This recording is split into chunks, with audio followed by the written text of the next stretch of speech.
안녕하세요. 투자 이야기 엘입니다. 기존에 이어서 화이자 24년도 1분기 실적에 대해서 재무적인 내용하고 그 다음에 Q&A 관련된 내용들 중에서 제가 좀 중요하다고 생각한 내용들 간략하게 좀 이야기해 볼 건데요. 일단 매출 같은 경우에는 화이자가 이번에 1분기 통해서 약 14.9빌리언 달러를 기록했습니다. 원래 컨센이 약 14빌리언 정도였는데 0.9빌리언이 더 잘 나온 거죠. 그래서 어닝 비트 했고 물론 YOY는 약 19% 정도 감소한 수치인데 이 코미나티 부분 때문에 YOY를 감소할 거라는 건 이미 예상을 했었고 이 코미나티 부분을 제외한 나머지 부분에서는 약 11%의 성장을 보여주면서 상대적으로 높은 매출을 예상보다는 높은 매출을 보여줬습니다. 이게 향후에는 아마 지금도 영향을 일부 받았다고 하고 있지만 그 특허 만료로 인해서 바이오 시밀러들이 좀 많이 나오고 이에 따라서 좀 매출이 감소가 지속될 것이라고 보여지는데 이를 신제품들로 인해서 얼마나 잘 방어할 것이냐가 향후의 관점 포인트라고 보시면 좋을 것 같습니다. 그리고 전반적으로 판관비나 R&D 비용 같은 경우에는 뭐 소폭 상승하고 소폭 하락을 했는데 판관비 같은 경우에는 전반적으로 신제품 출시를 굉장히 많이 했기 때문에 거기에 따라서 비용이 조금 증가했다고 이야기하고 있고 R&D 같은 경우에는 비용을 많이 감소시켰는데 이게 화이자의 기존 R&D 비용은 많이 감소시켰지만 이 시젠을 인수하면서부터 얘기했던 건데 알버트 볼러 CEO가 그 시젠 같은 경우에는 R&D 비용을 축소하지 않고 똑같이 지원하겠다라고 얘기하고 했었거든요.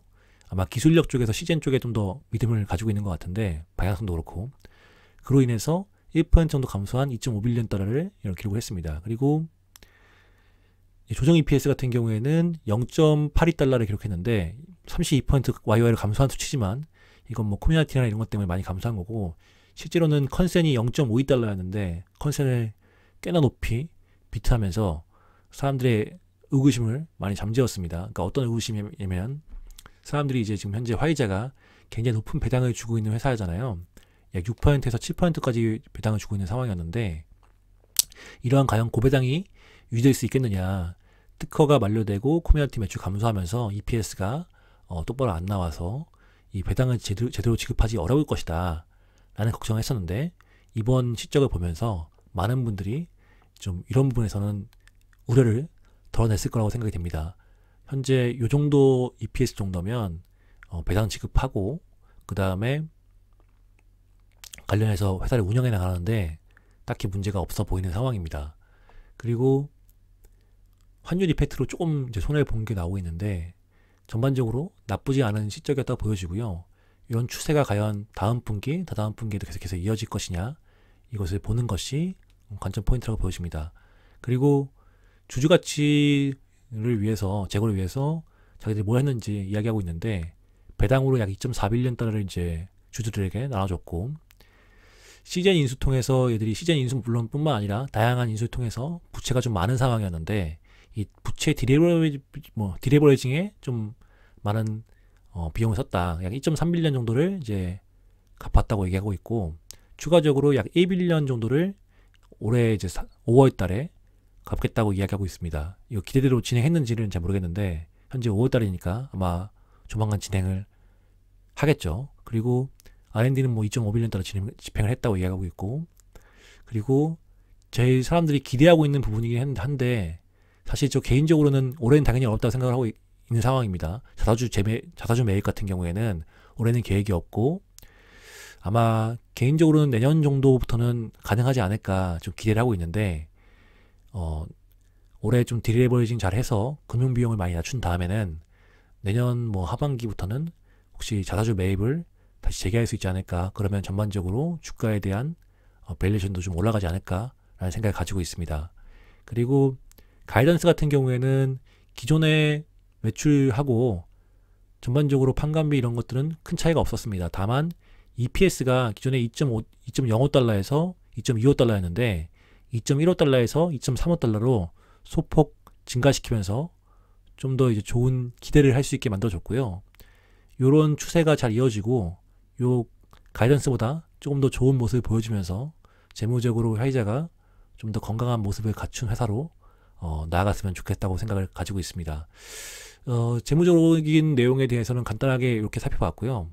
나중에 뭐 제품별 매출하고 그 다음에 제품별 그 매출을 통해서 기대되는 성장 그 파이에 대한 이야기를 좀 하고 싶은데 그건 좀 시간이 많이 필요할 것 같아가지고 별도의 영상을 통해서 이야기 드리고 Q&A 진행한 내용 중에서 제가 좀 중요하다고 생각한 내용들 몇 가지 이야기해 볼 건데 가장 중요했다고 보고 있는 게 RSV 백신에 대해서 본인들이 질문을 여러 가지 받았는데 굉장히 높은 자신감을 표출했습니다. 화이자 경영진 쪽에서 몇 가지 질문이 있었는데 일단 RSV 백신이 4분기 대비해서 좀 하락을 했는데 이거 경쟁사도 같은 상황인데 GSK도 어떻게 생각하냐 이런 이야기를 했었는데 사실 뭐 질문이 좀 웃기긴 합니다. 개인적으로 뭐 백신은 당연히 겨울 쪽이 판매가 많이 되고 그 외에는 전반적으로 분기 지날수록 좀 다운되는 게 있는데 그 내용에 대한 이야기를 이제 경영진이 답변할 때 당연히 계절적인 요인이 있다라고 답변을 했고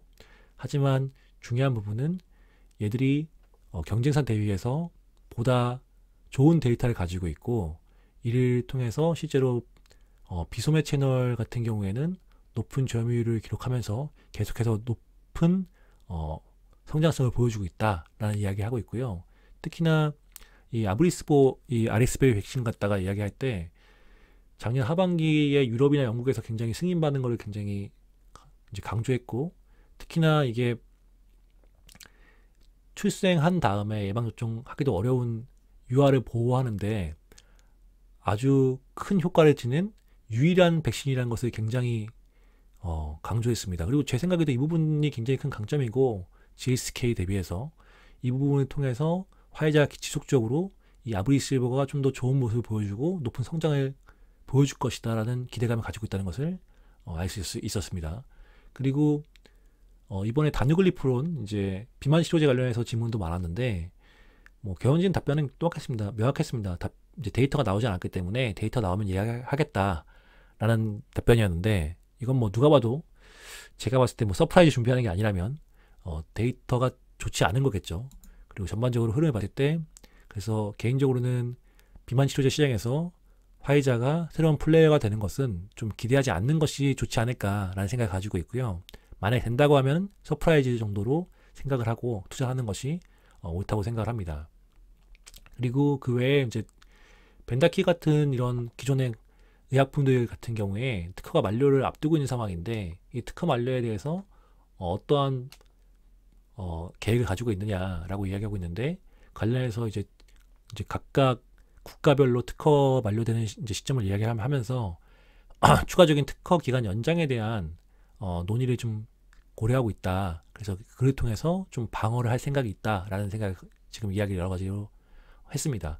근데 이건 좀 지켜봐야 될 부분인 것 같고 그리고 너텍 아까 제가 기존 일부 영상에서 말했던 너텍 같은 경우를 굉장히 좀 높은 새로운 성장 동력으로 좀 인지하고 있는데 이게 과연 잘 될 것이냐라는 이야기를 했었고 근데 경영진은 뭐 굉장히 강한 자신감을 표출했고요.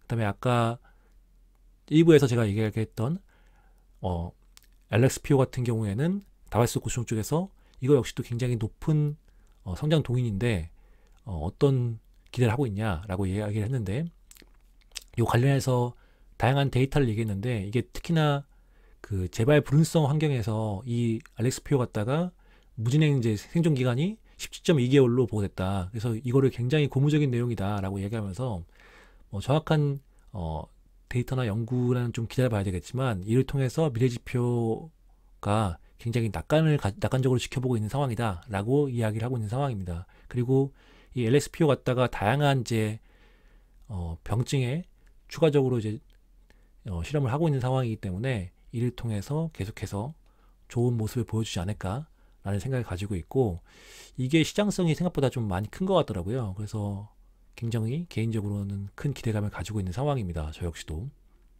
그리고 아까 말했다시피 CDK4 억제제인 아티모시클릭 같은 경우에도 마찬가지로 현재 추가적인 연구를 하고 있는 상황인데 이제 조만간 첫 번째 라인을 볼 수 있을 것이라고 기대를 하고 있는 상황이고요. 이게 개인적으로 인랜스에 아주 좋은 대체제가 될 거라고 생각하고 있기 때문에 조금 큰 기대를 가지고 지켜보고 있는 상황입니다. 뭐 이 정도가 제가 이번 실적 발표에서 본 Q&A 중에서 중요한 내용을 이야기한 거고요. 오늘도